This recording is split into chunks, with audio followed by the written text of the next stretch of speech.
So mga kalamat, nakadikit na kami, no. Maya-maya aakyat na itong mga kuwan, mga authorities. Ito yung terminal nila dito. Yan. Yan siya.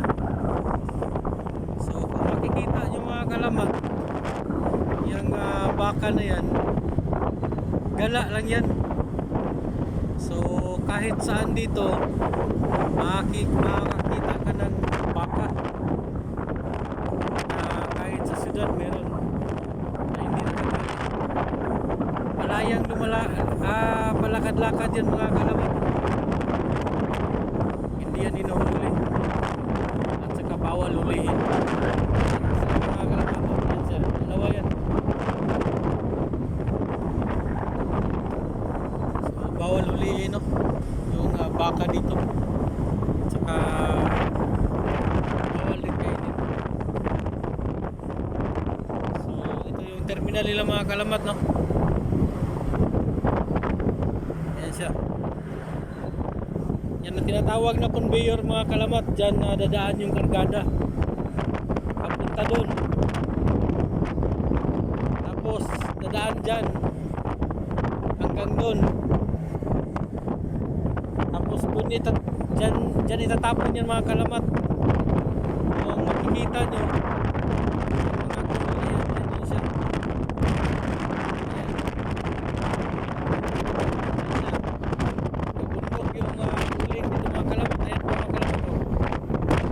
Sa likod ng mga kahoy na yan, yan yung mga galing sa barko na kargada. So ulitin natin mga kalamat, to.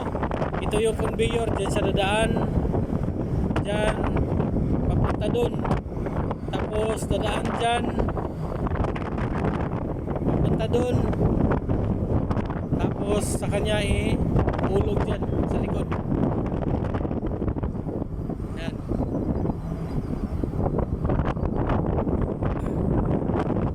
So yan siya mga kalamat.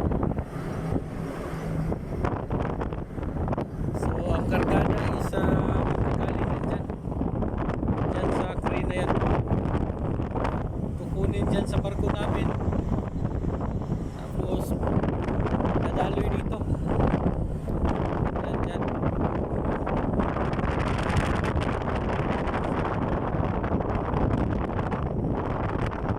Yan sa mga kalamat, no?